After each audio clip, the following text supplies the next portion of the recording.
우리는 부흥을 갈망하고 있습니다. 그런데 교회사를 보면 항상 놀라운 부흥이 임하기 전에 회개가 먼저 있었다는 사실을 알게 돼요. 회개의 부흥이 있은 이후에 놀라운 실제적인 부흥이 교회 안에 일어났다는 사실을 성경이 또 교회의 역사가 증거해 주고 있습니다.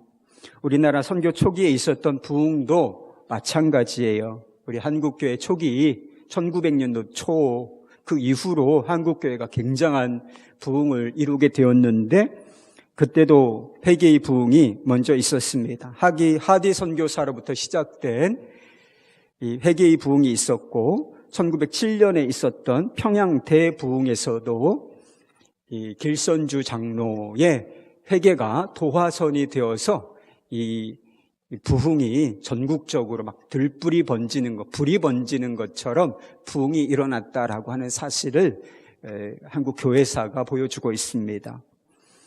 회개가 얼마나 강력하고 실제적인 것이었는가. 단순히 남을 미워하거나 질투한, 시기한 이런 죄뿐만 아니라 도적질이나 살인, 강간과 같은 이 실제적인 죄들도 고백하고 회개하는 사람들이 무수히 많았다는 거예요. 그래서 일본 형사들이 범인을 잡으려면 교회에 가면 된다 그랬대요. 교회에서 흉악한 죄들을 다 고백하니까 알아서 자백하는 거잖아요. 그래서 너 이리 나와. 가서 이렇게 잡아가는 그런 일들도 있었다는 이야기가 있습니다. 1904년에 3월 서울에 잣골교회라고 있는데 요즘에는 자교교회라고 불리는 교회가 있대요. 근데 이 교회에 부흥의 기간에 있었던 일을 기록한 내용이 있습니다. 이런 내용이에요. 이번 부흥이야말로 가장 놀라운 집회였다. 죄의식이 너무나 깊어 온갖 추악한 죄들을 고백했고 훔친 재물들을 돌려주었다. 우리 교인 대부분은 처음으로 죄가 어떤 것이고 죄사함이 어떤 것인지 알게 되었다.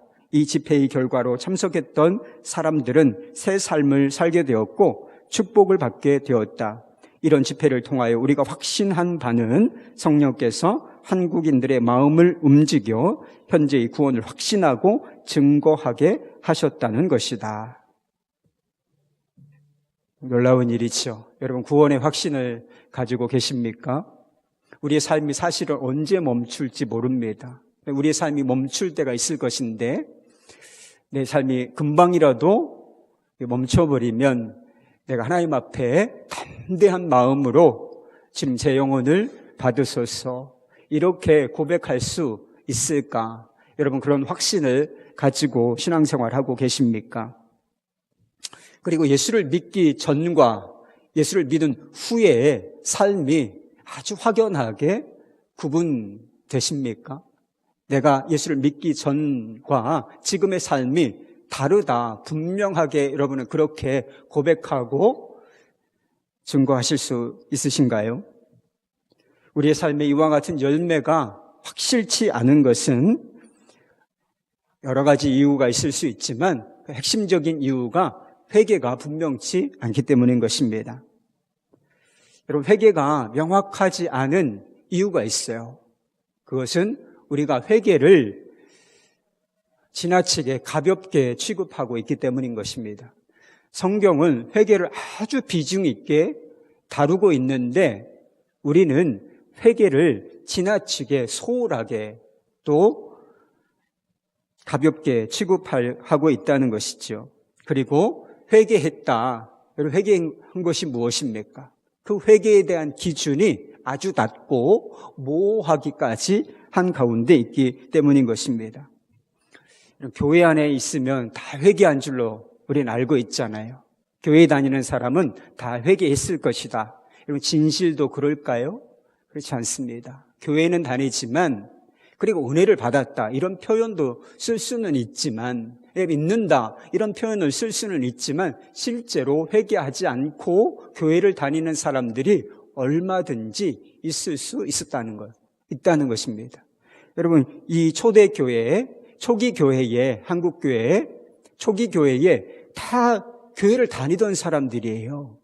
교회를 다니던 사람들 안에 회개의 부흥이 일어났다는 거예요. 그때 비로소 회개가 터지고 회개가 실제가 되었다라고 하는, 그 전까지는 회개한 것처럼 보였지만, 교회는 다녔지만 진정한 회개가 무엇인지 모르고 살았던 사람들이 너무나 많았다는 사실을 보여주고 있는 것입니다.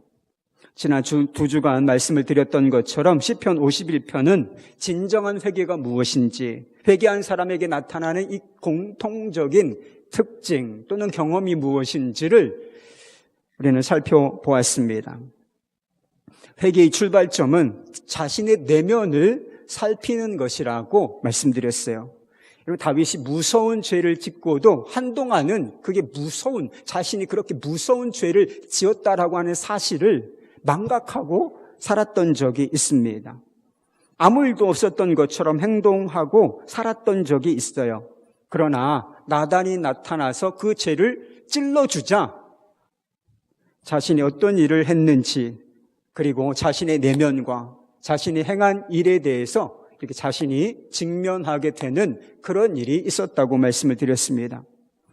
여러분, 세상 그리고 사탄은 자신과 자신의 삶을 살피지 못하도록 정신을 혼미하게 하는 일을 합니다. 그러니까 고린도전서에 보면 사단이 하는 일을 우리의 영혼을, 우리의 마음을 혼미하게 하는 일을 한다라고 말한 적이 있습니다. 이 세상의 일들과 성공과 먹고 사는 일과 그리고 세상의 쾌락과 즐거움, 오로지 밖에 있는 것들에 집중함으로 말미암아 우리 자신의 내면과 우리의 삶을 정직히 들여다보지 못하도록 만드는 것이 이 세상과 사단이 하는 역할인 것입니다. 그러나 진정한 그리스도인들은 다 자신의 내면을 들여다볼 줄 알고 자신의 삶을 점검하고 그리고 자신의 삶에 문제가 있다라고 하는 것을 다 깨닫고 고백한 사람들이라고 하는 것입니다. 회개하는 마음을 가진 사람들의 두 번째 특징이 있는데, 그것은 자신이 전적으로 무력한 존재, 죄를 해결하는 데 있어서 무력한 존재라고 하는 사실을 깨닫는다라고 하는 것입니다. 여러분, 성령의 역사로 말미암아 죄에 대한 각성이 일어나게 되면 죄의식이라고 하는 것이 생겨요. 잠잠하던 양심에 파도가 일어나게 됩니다. 좀 전에 그 잣골교회에서 일어난 회개의 부흥, 이것을 기록할 때 무엇이라고 기록하고 있느냐면 죄의식이 너무나 깊었다는 거예요. 죄의식이 너무나 깊어서 온갖 추악한 죄들을 고백했다, 그렇게 고백하고 있는 것입니다. 여러분, 죄의식에 사로잡힌 사람들은 이 죄의식을 스스로 떨쳐버릴 수 없다라고 하는 사실을 알고 있습니다. 마음의 평안과 안식, 이것을 구하지만 이것을 스스로는 양심을 잠잠케 할 수 없다라고 하는 사실을 알게 된다는 것입니다. 그렇기 때문에 하나님께 소망을 두고 하나님의 도우심을, 하나님의 용서하심을 구하게 된다는 것이죠. 1절 말씀처럼 다윗처럼 이렇게 구하게 되는 것입니다. 하나님이여, 주의 인자를 따라 내게 은혜를 베푸시며 주의 많은 긍휼을 따라 내 죄악을 지워주소서. 간절한 마음으로 하나님께만 소망을 두고 용서를 구하는 그런 마음의 상태가 된다는 것입니다. 이 두 가지 사실을 비추어 볼 때 자신이 용서받아야 할 죄인이다, 이것을 깨닫지 못하면 그 사람은 회개한 것이 아니고 또 회개하지 않았으므로 말미암아 그리스도인이 되었다라고 말할 수가 없는 것입니다. 그러나 다윗은 여기서 멈추지 않고 한 걸음 더 나아간다는 사실을 알게 돼요. 이 다윗은 자신이 죄인이라고 하는 사실을 발견했을 뿐만 아니라 자신 안에 그보다 더 깊은 문제가 있다는 사실을 깨달았습니다. 자신 안에 있는 죄의 열매를 보았을 뿐만 아니라 죄의 뿌리도 보았다는 거예요. 다윗은 그것을 발견하고 이렇게 고백합니다. 10절 말씀입니다. 하나님이여, 내 속에 정한 마음을 창조하시고 내 안에 정직한 영을 새롭게 하소서. 내 속에 정한 마음을, 정결한 마음을 창조하소서. 이렇게 고백하고 있습니다. 죄가 단순히 어떤 행동에 관한 문제가 아니라 마음속에 있는 문제라고 하는 사실을 알게 되었다라고 하는 것이죠. 여러분, 죄라는 것은 일반적으로는 거짓말이나 도둑질이나 간음이나 살인처럼 행동에 관한 문제죠. 이런 것은 세상에서도 죄라고 인정되고, 그리고 조금 더 심한 죄를 짓게 되면 감옥에까지 가게 되는 일이 발생하게 되는 것입니다.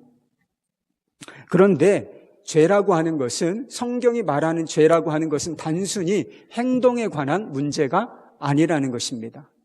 더 깊은 문제가 있는데 그것은 우리의 마음이 부패했다는 거예요. 마음이 더럽혀진 상태에 있다는 것입니다. 며칠 전에 결혼기념일이었는데 큰딸아이로부터 편지를 받았어요. 근데 편지에 뭐라고 썼느냐면 이런 내용이 있었습니다. 엄마 아빠 말씀도 잘 안 듣고 매일 싸우기만 해서 죄송해요. 편지를 쓸 때마다 앞으로는 안 싸우겠다고, 또 말씀도 잘 듣겠다고 하는데 실제로는 그게 잘 안 되는 것 같아요. 마음처럼 쉽지만은 않더라고요. 그래도 노력하고 있으니까 알아주시면 좋겠어요. 이렇게 써놨어요. 귀여운 고백이라고 할 수 있습니다. 그런데 이 아이도 알고 있는 거예요. 자기가 안 싸우겠다, 동생들에게도 하고 잘 지내겠다, 엄마 아빠 말씀 잘 듣겠다, 이렇게 편지 쓸 때마다 고백한다는 거예요. 근데 그게 잘 안 된다는 것을 이 아이도 알고 있는 거예요. 그래서 그게 미안하다, 그런데 노력하고 있다, 이렇게 이야기하고 있는 것입니다. 여러분 어떠세요? 마음 먹은 대로 잘 살아지십니까? 여러분 직장일, 세상이 마음 먹은 대로 잘 안 되시지요.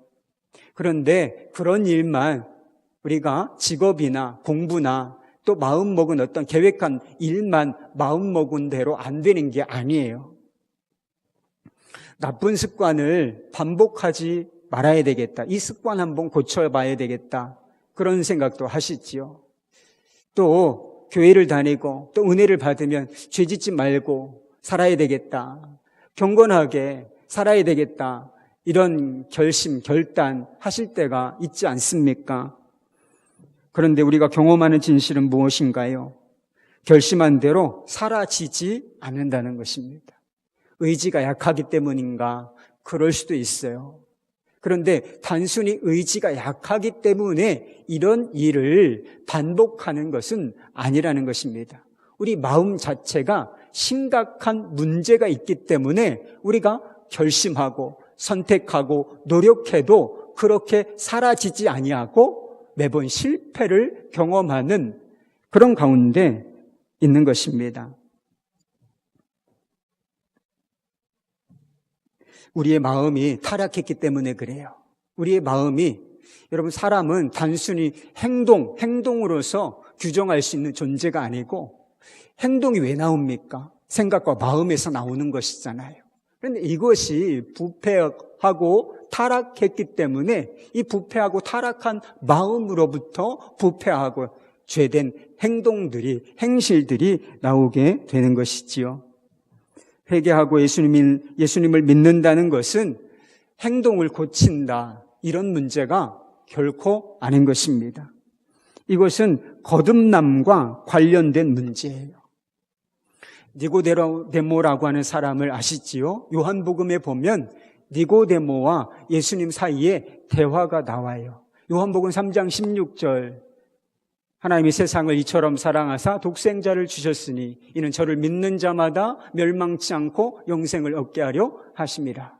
여러분 이 말씀이 어디서 나온 줄 아세요? 니고데모와의 대화 중에 결론처럼 나온 말씀이 바로 이 말씀이에요. 이 성경의 에틱스라고 할 수 있는 이 말씀이 바로 니고데모와의 대화 가운데 결론으로 주어진 말씀이라 할 수 있는 것입니다. 그런데 니고데모와의 이 대화의 주제가 무엇이었는가? 바로 거듭남이었습니다. 이 니고데모라고 하는 사람은 유대인이었고 유대인의 선생이었습니다. 그러니까 유대인들로부터 존경을 받는 그런 인물이었어요. 그런데 그가 예수님께 나와서 어떻게 하나님의 나라에 들어갈 수 있는지를 묻습니다. 그런데 예수님께서는 무엇을 하라, 그리고 너의 행동을 이렇게 고치라, 이렇게 말씀하시지 않고 그에게 단도직입적으로 이렇게 말씀하시죠. 내가 거듭나야 하겠다. 내가 거듭나야 하겠다. 그리고 사람이 물과 성령으로 거듭나지 아니하면 하나님 나라에 들어갈 수 없느니라. 이렇게 말씀하셨습니다. 거듭나야 한다. 구원받아야 한다. 이런 메시지를 세상 사람들은 싫어합니다. 그것은 우리 안에 아주 중대한 문제가 있다는 뜻이고, 거듭나야 한다. 건짐을 받아야 한다. 구원을 받아야 된다. 이게 무슨 뜻이에요? 우리가 구원을 받아야 할 만한 그런 심각한 문제를 가지고 있다는 뜻이고, 그리고 우리 스스로는 그 문제를 해결할 수 없는 그런 문제를 가지고 있다라고 하는 의미를 담고 있는 것이지요. 그래서 싫어하는 것입니다. 거듭나야 한다라고 하는 성경의 가르침은 사람들의 자존심을 상하게 만듭니다. 복음이 우리 안에 들어오면 자존심, 자기 만족, 그리고 자기 자신에 대한 신뢰, 이런 것들이 치명타를 입게 돼요.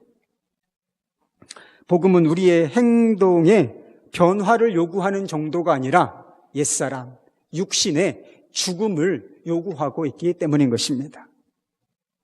그렇기 때문에 육신에 속한 사람들은 인간의 본성이 약하다, 거듭나야 한다, 너희가 구원을 받아야 하겠다, 이런 메시지를 본성상으로 싫어하게 돼 있다는 거예요. 우리가 복음을 전하면 사람들이 싫어하고 또 싫어하는 것을 넘어서서 박해하는 이유가 바로 여기에 있는 거예요. 싫어한 메시지를 전하기 때문인 것입니다. 여러분, 기독교의 핵심은 마음에 관한 문제예요. 여러분, 회개의 핵심이 무엇인가? 바로 마음에 관한 문제라 하는 것입니다. 여러분, 우리가 단순히 행동을 고쳐서 되는 것이 아니라 거듭나야 하는 이유가 무엇이겠습니까? 이 문제에 대한 답은 우리의 마음이 고칠 수 없을 정도로 부패했기 때문이라 하는 것입니다. 다윗이 6절 말씀에서 이렇게 고백하고 있습니다. 보소서, 주께서는 중심이 진실함을 원하시오니. 이 다윗은 죄에 대한 각성이 일어나자 자신의 죄를 깨달았습니다. 그러나 한 걸음 더 나아가서 자신의 마음에 뭐가 없다는 사실을 알았느냐면 진실함이 없다는 사실을 깨달은 것입니다. 그러니까 죄라고 하는 것이 외부에 있는 것이 아니라, 나의 밖에 있는 것이 아니라 이 죄가 내 마음속에 있구나, 마음속에 있는 문제구나 라고 하는 사실을 여실히 깨닫게 되었다라고 하는 뜻입니다. 여러분, 사람들은 더러운 것을 싫어합니다. 문명이 발전하면 발전할수록 깨끗한 것을 좋아하게 돼 있어요. 요즘에 미세먼지 때문에 고통을 겪는 사람들이 많이 있습니다. 공기가 오염된 것이죠. 오염된 공기. 밖에 나갔는데 파란 하늘이 쫙 하고 펼쳐져 있는데 막 뿌얘가지고 목이 칼칼하고 숨을 제대로 쉴 수 없고, 그러니까 얼마나 고통스럽습니까? 그리고 쓰레기 매립장이 우리가 사는 동네 주변에 들어오기로 결정이 되었다라고 하면 여러분 가만히 있으실 거예요? 아마 데모하러 나갈걸요? 가서 결사반대, 죽음을 무릅쓴다. 쓰레기장은 냄새가 나잖아요. 쓰레기장은 냄새가 나니까 그런 불결한 환경 가운데 살고 싶지 않은 마음이 다 누구에게나 있기 때문에 그걸 반대하는 마음을 이해할 수가 있는 것이지요. 여러분, 그런데 세상에서 가장 오염된 것은 미세먼지가 낀 하늘도 아니고 사실은 쓰레기 매립장도 아닌 것입니다. 세상에서 가장 오염되고 냄새 나는 장소가 있다면 무슨 우리 마음이라는 거예요. 우리 마음이다. 그래서 예레미야 17장 9절 말씀은 이런 이야기를 하고 있습니다. 만물보다 거짓되고 심히 부패한 것은 사람의 마음이라. 제일 냄새나는 곳이 어디입니까? 제일 썩은 곳이 어디예요? 만물보다. 그러니까 세상에 있는 모든 것보다 부패하고 썩어 냄새가 나는 곳이 어디냐? 바로 사람의 마음. 바로 여러분과 저의 마음이라고 이야기하고 있는 것입니다. 여러분 자신이 진실한 사람이라고 생각하십니까? 나는 좀 믿을만 하지. 다른 사람이 볼 때 나는 믿을만한 신뢰를 주는 사람이다. 이런 생각을 혹시 하고 계십니까? 회개하라는데 내가 무슨 그렇게 큰 죄를 지었나? 혹시 이런 생각 하지 않으세요? 아직도 자신을 모르고 있는 것입니다. 우리는 간혹 그런 이야기를 해요. 저 사람은 참 착하다, 선량하다 이런 표현을 쓰기도 하고, 그리고 저 사람은 법 없이도 살 수 있는 사람이다 이런 표현을 쓰기도 해요. 정말 착한 사람 있습니까?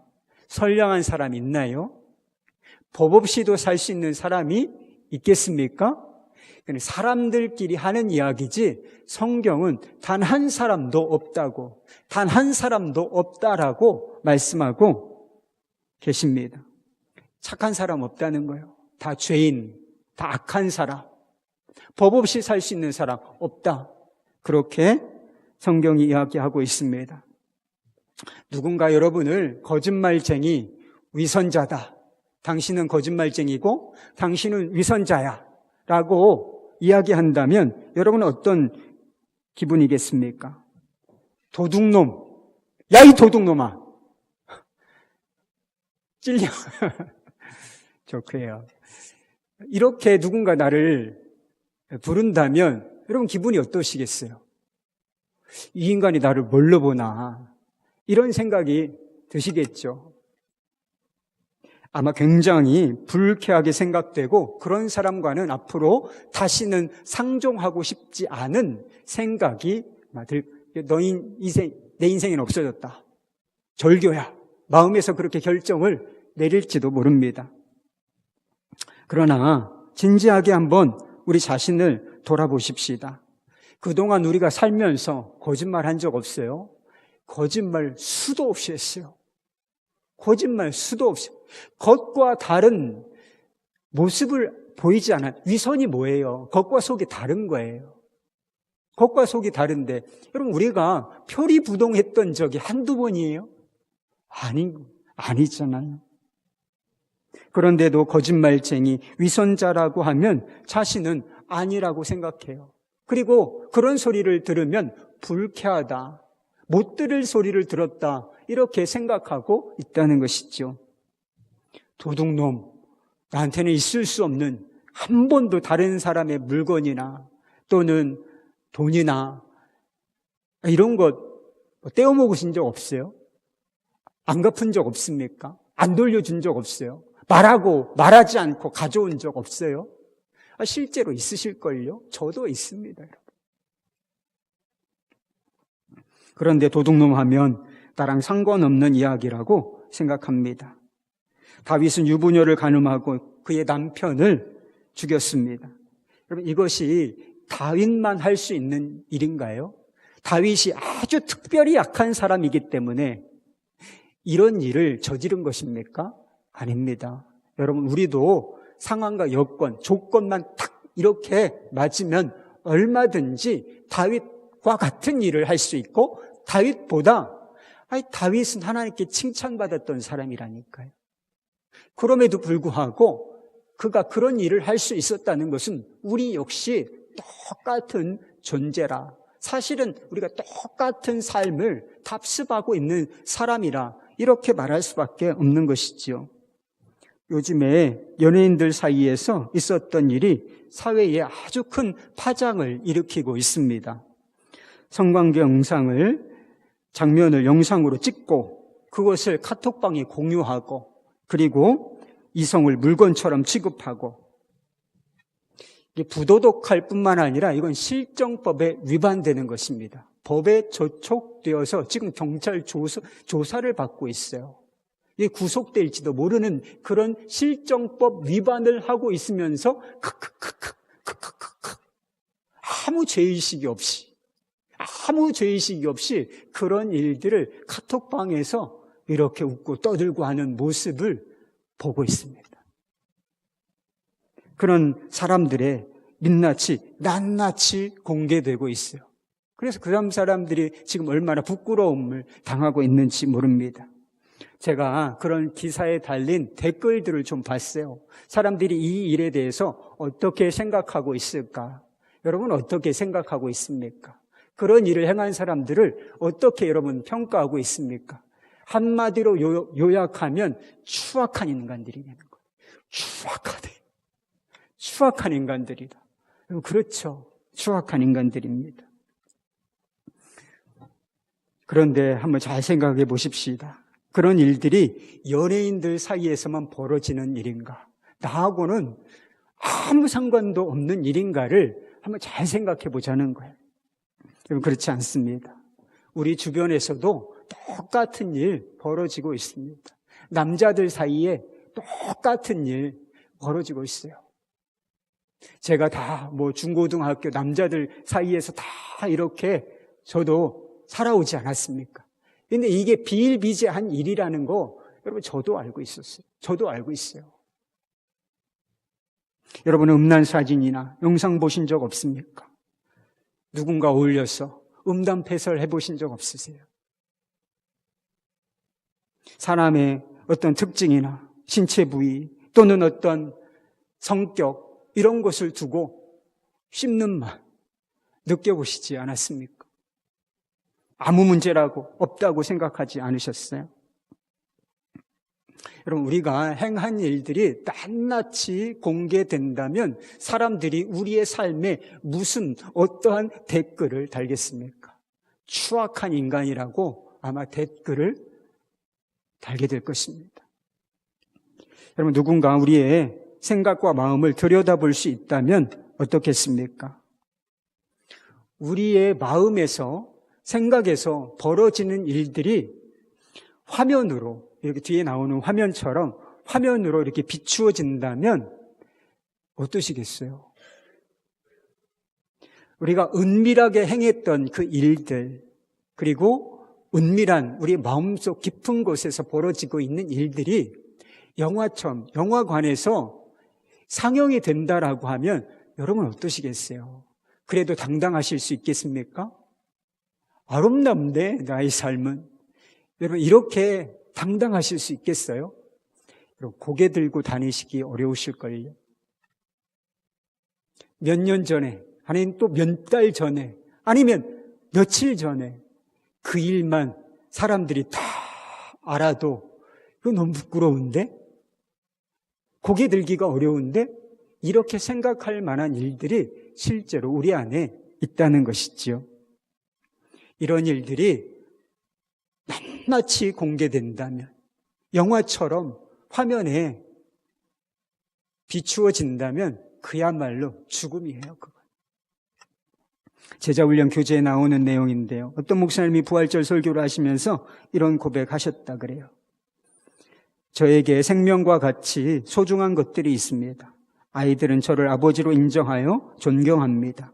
아내도 저를 남편으로 극진히 사랑해 주며 다른 많은 교인들이 저를 제법 좋은 목사로 인정해 줍니다. 이것이 무너진다면 내 생명과도 인생은 아무것도 아닙니다. 그러나 저에게는 그와 같은 축복의 관계를 단번에 다 깨버릴 수도 있는 죄와 허물이 있습니다. 그동안 제가 지은 죄의 10분의 1, 아니 100분의 1이라도 드러나고 공개된다면 저들은 제가 자신들의 아버지와 남편 그리고 목사라는 사실을 인정하기 싫어할는지도 모릅니다. 제게 그처럼 치명적인 일이 어디 있겠습니까? 저는 죄의 삭시 사망이라는 말씀에 1000,000번 동의합니다. 죄의 삭은 사망이 맞습니다.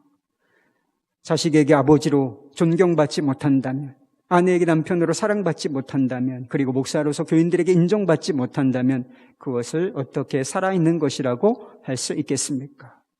그래서 저는 속죄의 은혜가 가장 큰 축복임을 믿습니다.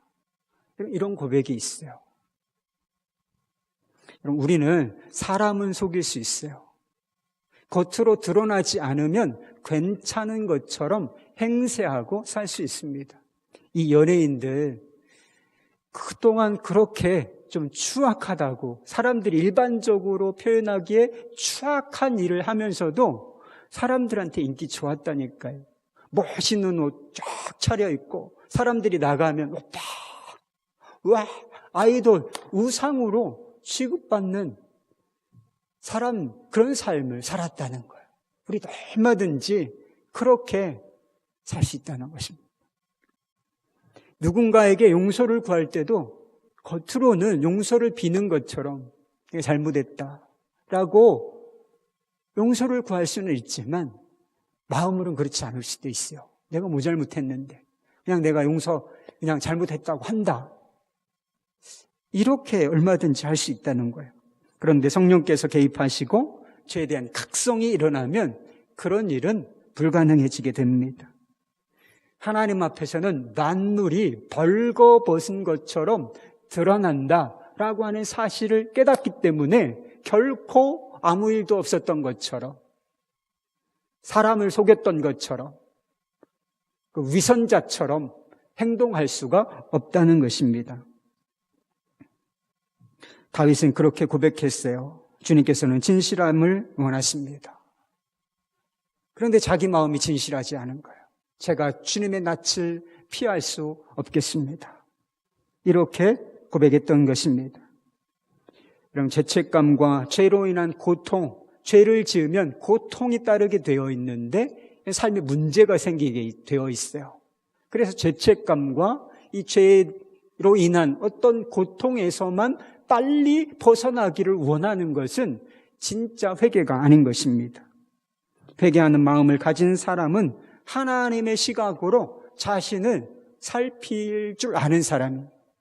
하나님께서 내 폐부, 내 마음의 중심을 꿰뚫어 보신다는 사실을 깨닫고 알고 있는 사람인 것이죠. 하나님께서는 정결한 마음과 진실한 마음을 원하십니다. 그러나 다윗은 자신의 마음조차 스스로 어떻게 해볼 수 없다는 사실을 알았어요. 이런 마음을 깨끗하게 할 수 있습니까, 여러분? 여러분의 마음을 씻어서 깨끗하고 정결한 진실한 상태로 여러분의 마음을 그렇게 가꿀 수 있고 만드실 수 있습니까? 다윗은 그게 안 된다는 사실을 알았다는 거예요. 다윗은 자신의 마음조차 바꾸고 새롭게 하고 정결하게 하고 깨끗하게 할 수 없다는 사실을 알았다니까요. 여러분, 세상에서는 마음을 다스리라는 표현이 있어요. 여러분, 마음 수련, 마음 수행, 그런 이야기 들어보셨죠? 단전호흡하면서, 명상하면서 마음을 수련하라, 다스리라. 이런 표현이 있지 않습니까? 좋은 글귀, 공부하면서 그렇게 마음을 닦으라는 가르침이 세상에는 실제로 존재합니다. 여러분, 세상에 있는 종교가 대부분이 유교도 마찬가지고 불교도 다 마음을 수신이에요. 마음을 닦는 것입니다. 참선, 마음을 닦는 거예요. 마음을 비우는 거예요. 더러운 마음을 없애려고 억제하려고 노력하는 것입니다. 그러다 보면 언젠가는 그것이 사라지는 지점이 올 것이다. 이것이 세상의 종교, 도덕, 철학이 가르치는 내용인 것이지요. 그러나 그것이 어느 정도는 효과를 볼 수는 있어요. 어느 정도는 효과를 볼 수는 있지만 진짜 마음이 그런 식으로 해서 바뀌는 것이 아닙니다. 우리는 마음조차, 여러분 경험하시잖아요. 여러분 마음을 막 바꾸고 마음을 새롭게 하고 싶다고 해서 그게 새로워지고 바꾸어지고 그래서 우리의 삶이 바꾸어지는 경험을 하고 있습니까? 여러분 실제로 그렇지 않아요. 마음을 진실하게 하고 깨끗하게 하려고 하면 할수록 우리 자신이, 우리 마음이 더럽다라고 하는 사실만 깨닫게 되어 있는 것입니다. 다윗은 그 사실을 발견하고 어떻게 고백하는가? 이게 진리의 말씀이에요. 하나님이여, 내 속에 정한 마음을 창조하소서. 이렇게 고백했습니다. 마음을 다스릴 수 있게 해달라. 마음을 고쳐달라. 이렇게 구했던 것이 아니라 완전히 마음을 새롭게 창조해 주십시오. 주님, 새 마음을 창조해 주십시오. 정직한 영을 창조해 주십시오. 바꾸어 달라는 거 하고 고쳐달라고 하는 거 하고 창조해 주십시오. 완전히 다른 거예요. 이거는 본질적으로 다른 것입니다. 여러분, 예수님께서 왜 이 땅에 오셔서 고난당하시고 십자가에 달리셨습니까? 단순히 우리의 죄를 용서해 주시는 것만이 목적이 아니었습니다. 디도서 2장 14절 말씀에 보면 궁극적인 계획이 나와요. 우리를 깨끗하게 하사 선한 일에 열심하는 자기 백성이 되게 하려 하심이라. 하나님의 계획은 우리가 깨끗함을 받을 뿐만 아니라 거기서 더 나아가서 선한 일을 하고 거룩한 일을 하는, 거룩한 삶을 사는 하나님의 백성이 되게 하시는 것, 이것이 하나님의 계획이라는 것입니다. 그럼 우리가 어떻게 그렇게 살 수 있겠습니까? 어떻게 새로운 삶을 살 수 있겠는가라고 묻는 것입니다. 거듭나지 아니하면, 새로 지으심을 받지 아니하면 불가능한 일이라는 것. 새로운 마음과 인격을 가진 이 새로운 인간으로 창조되지 않는 한 이것이 불가능하다. 선한 삶 살 수 있다? No. 거룩한 삶 살 수 있다? 아니요. 그렇게 살 수 없습니다. 하나님의 계획은 그거지만 우리가 어떻게 그렇게 살 수 있는가? 거듭나야 한다는 거예요. 새로운 존재로 창조되어야, 받아야 그렇게 새로운 삶을 살 수 있다는 것이지요. 그래서 우리 주님께서 모든 대가를 지불하시고 십자가에 달려 죽으셔야만 하셨던 것입니다. 사도 바울은 우리가 그리스도 안에 있을 때 우리 안에 일어나는 변화를 이렇게 이야기한 적이 있어요. 고린도후서 5장 17절 말씀. 그런즉 누구든지 그리스도 안에 있으면 새로운 피조물이라. 이전 것은 지나갔으니 보라 새 것이 되었도다. 여러분, 할렐루야. 여러분, 복음이라고 하는 것은 마음을 고쳐먹으라는 게 아니에요. 너의 삶을 수정하고 고치라, 이게 아닌 것입니다. 복음은 새로운 피조물로 거듭나야 된다라고 말하고 우리가 그리스도 안에 있을 때 완전히 그전과는 다른 피조물로서 거듭나게 된다라고 말씀하고 있는 것입니다. 그리고 그때 비로소 새로운 삶, 경건한 삶, 이것을 살아낼 수가 있다고 말씀하시는 것입니다. 하나님이여, 내 속에 정한 마음을 창조하소서. 진심으로 이렇게 하나님 앞에 기도하는 사람은 응답을 받을 것입니다. 너는 거듭나야 한다 라고 하시는 주님의 음성을 듣고 주님 발 앞에 엎드려 자신을 드리는 사람은 거듭남의 축복을, 새로운 피조물이 되는 축복을 받을 줄로 믿습니다. 그리고 이전과는 완전히 다른 삶을 살게 될 것입니다. 새로운 마음, 새로운 시각, 그리고 새로운 소망, 새로운 힘을 갖게 될 거예요. 그리스도 안에서 새로운 사람이 되었기 때문인 것입니다. 1903년에 하디 선교사의 회개는 동료 선교사들과 그리고 한국인 성도들의 회개가 터지는 도화선이 되었습니다. 자존심이 굉장히 강한 사람이었어요. 그런데 자신의 교만함을 성도들 앞에서 있는 그대로 낱낱이 고백했습니다. 그 자체도 충격적이었지만 그의 죄 고백으로만 그친 것이 아니라 그것이 삶의 변화로 이루어졌기 때문에 그것이 사람들에게 더 놀라운 증거가 되었고 그리고 그것이 회개의 도화선이 될 수 있었다는 것입니다. 회개하기 전에 이 하디 선교사가 굉장히 깐깐한 사람이고 냉랭하고 차가운 사람이었다 그래요. 그래서 환자들이 아픈데도 불구하고 이 하디 선교사에게 가서 의사예요. 진료받기를 꺼려할 정도로 사람이 쌀쌀맞고 냉정한 모습을 풍기는 그런 사람이었다는 것입니다. 그런데 회개한 이후에 성품과 인격이 완전히 달라졌다는 거예요. 그래서 어떤 사람이 치료받으러 오면 손만을 딱 이렇게 잡는데 병이 나았다. 이렇게 깨달아질 정도로 그런 기적이 일어날 정도로 완전히 사람이 달라졌다라고 하는 그런 이야기가 있습니다. 과거에도 하디 선교사는 회개에 대해서 설교했습니다. 하지만 진짜 회개한 사람이 어떤 사람인지 그 증거를 보여주지는 못했어요. 그런데 이 1903년에 선교사 모임에서 회개한 이후에는 회개가 무엇인지 그 실제 증거, 그 열매를 보여주는 삶을 살았다라고 하는 것입니다. 여러분, 우리는 회개를 알고 있는 사람입니까? 아니면 회개를 말하는 사람입니까? 아니면 회개의 증거를 보여주고 있는 사람인가요? 여러분, 우리도 회개를 알지만 회개를 말하는 것으로 그치지 아니하고 진짜 회개한 사람으로 회개의 증거를 드러내 보여주는, 삶으로 나타내 보여주는 사람이 되기를 우리 주님의 이름으로 축원합니다.